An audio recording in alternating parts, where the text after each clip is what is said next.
ഈ ടെസ്ല എന്ന് പറയുന്ന വാഹനമൊക്കെ നമ്മൾ വാങ്ങുന്നത് നമുക്ക് പ്രോഫിറ്റിന് വേണ്ടി. പക്ഷേ എനിക്ക് പ്രോഫിറ്റിനെക്കാട്ടിൽ കൂടുതൽ നഷ്ടമാണ് ഉണ്ടായത്. അത് പറയാൻ വേണ്ടിയാണ് ഞാൻ ഇപ്പോൾ സോഷ്യൽ മീഡിയ വരുന്നത്.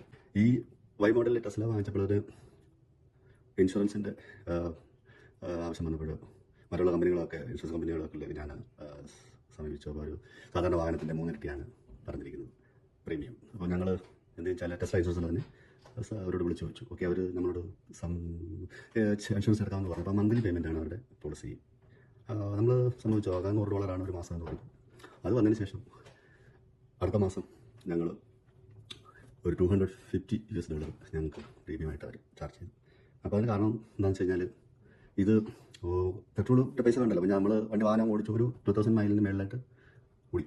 അപ്പോൾ അതിനുശേഷം അവർ പറഞ്ഞു ഇത്ര ആവറേജ് ഓടുമ്പോൾ മൈൽ കൂടുന്നതനുസരിച്ച് നിങ്ങളുടെ എമൗണ്ട് കൊടുക്കൊണ്ടേയിരിക്കും.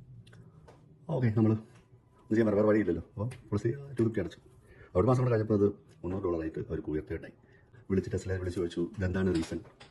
അപ്പം അവർ പറയുന്നത് നിങ്ങൾ സ്പീഡ് 80 മൈൽ മേളിൽ പോയി, പിന്നെ ബ്രേക്ക് ചെയ്ത് പെട്ടെന്ന്, പിന്നെ സ്വിഫ്റ്റ് ടേൺ ചെയ്തു, പിന്നെ ലാസ്റ്റിൽ അവർ തന്നെ പറഞ്ഞത് മോസ്റ്റ് സൊഫിസ്റ്റിക്കേറ്റഡ് വെഹിക്കിൾ ആണെന്ന് പറഞ്ഞു.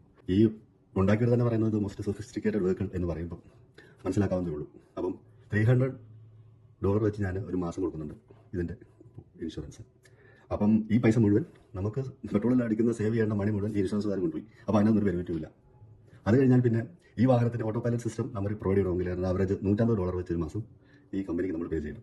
അപ്പം എമൗണ്ട് വീണ്ടും കൂടി. അതിനുശേഷം ഇത് ചാർജ് ചെയ്യുമ്പോൾ തുടക്കത്തിലൊക്കെ, അതായത് നേരത്തെ ഇപ്പോൾ ഞാൻ എടുക്കുന്നതിന് മുമ്പ് $5 or $10 മതിയായിരുന്നു ഒരു മാസം ഇതിൻ്റെ ഒരു ദിവസത്തേക്ക് ഫുൾ ചാർജ് ചെയ്യാൻ വേണ്ടി. ഇപ്പം ജസ്റ്റയുടെ ഫാസ്റ്റ് ചാർജ് സ്റ്റേഷനിൽ പോയി കഴിഞ്ഞ് കഴിഞ്ഞാൽ $25 to $30 ആകുന്നുണ്ട് ഈ സാധനത്തിൻ്റെ ഫുൾ ചാർജ് ചെയ്യാൻ പറ്റും. അപ്പം അതും ചിലവ് നമ്മുടെ വീട്ടിലിട്ട് ചാർജ് ചെയ്യണമെങ്കിൽ കുറച്ച് വലിയ ചിലവില്ലാതാണ് അഡ്ജസ്റ്റ് ചെയ്ത് നോക്കുള്ളൂ. പിന്നെ ഇതിൻ്റെ ഇടയ്ക്ക് ഈ ഓടുന്ന വഴിക്കുന്ന ടയർ 2 പ്രാവശ്യം ഒന്ന് പഞ്ചറായി. ഒരു ശാലം മുഴുവൻ കൂടുതൽ ഹോളുണ്ടായിരുന്നു. അപ്പം ഞാൻ ഈ ടയർ കിടക്കാനടുത്ത് ചോദിച്ചു. അവൻ പറഞ്ഞത് റിപ്പയർ ചെയ്ത് തരാം, പക്ഷേ ഇതിൻ്റെ നെക്സ്റ്റ് മാറ്റണം. ഇനി ഹോൾ വന്ന് 3-4 കഴിഞ്ഞാൽ പിന്നെ അത് ഇവിടെ ഹോൾ അടയ്ക്കത്തില്ല. അങ്ങനെയുള്ളൊരു സിസ്റ്റമാണ്. അപ്പം പിന്നെ എന്നാ പറഞ്ഞാൽ ഞാൻ കിടക്കാനടുത്ത് പറഞ്ഞ് നിങ്ങൾ കൂട്ടുക ആളൊരു കോട്ട് പറഞ്ഞ് $650 വേണം ഒരു ടയറിന് മാറുന്നതിന്.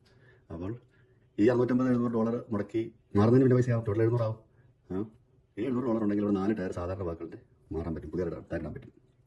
പിന്നെ പറയുകയാണെന്നുണ്ടെങ്കിൽ ഈ ലോങ് ട്രിപ്പിന് ഈ ടെസ്ല ഒരിക്കലും സൂട്ടബിൾ അല്ല. വഴിയിൽ ചാർജ് ചെയ്യണം. നമ്മൾ ചാർജ് ചെയ്യുന്നതിനും $25 to $30 ഫുൾ ചാർജ് ചെയ്യണമെങ്കിൽ. പിന്നെ ഇതിൻ്റെ പറയുക സ്പീഡിങ് അല്ലെങ്കിൽ അങ്ങനെയൊക്കെ പോകുകയാണെന്നുണ്ടെങ്കിലും ഇത് ഇനിഷ്യലി ഭയങ്കരമായിട്ട് സ്പീഡുള്ള ഒരു ബൈക്ക്, ഡ്യുവൽ മോട്ടറാണ് ഇതിൽ പിടിച്ചിരിക്കുന്നത്. അതുപോലെ തന്നെ ഓട്ടർ നോക്കുകയാണെങ്കിൽ ഈ വാഹനം ലാഭത്തിൽ ഏറെ നഷ്ടമാണ് എനിക്കുണ്ടായത്. എൻ്റെ അനുഭവമാണ് ഞാൻ ഈ പറയുന്നത്. പിന്നെ പറയുകയാണെന്നുണ്ടെങ്കിൽ ഈ ടെസ്ല ഉപയോഗിക്കുന്നവർ പല വിധത്തിൽ അവർക്ക് അഭിപ്രായം ഉണ്ടെങ്കിൽ പറയാം. പോരാഞ്ഞിട്ട് പിന്നെ 5-6 വർഷം കഴിയുമ്പോഴത്തേക്ക് ഈ വാഹനം സെയിൽ ചെയ്യാൻ വലിയ പാടാണ്, വേറെ ആരും എടുക്കില്ല. അതാണ് ഇതിനകത്ത് ഏറ്റവും വലിയൊരു പരാജയം. ഇതിൻ്റെ പ്രയോജനം അല്ലെങ്കിൽ അത് ബെനിഫിറ്റ് കിട്ടുന്ന 2 പേർക്കാണ്. ഒന്ന് നമ്മുടെ ഇലോൺ മസ്കിനും മറ്റേ പരിസ്ഥിതിയും. അല്ലാതെ വേറെ എടുക്കുന്നവർക്കാർക്കും ലാഭമോ അല്ലെങ്കിൽ ഉണ്ടാകുന്നില്ല എന്നുള്ളതാണ് എൻ്റെ കണ്ടെത്തൽ. നിങ്ങൾക്ക് നിങ്ങളുടെ അഭിപ്രായം പറയാം. ഓക്കെ.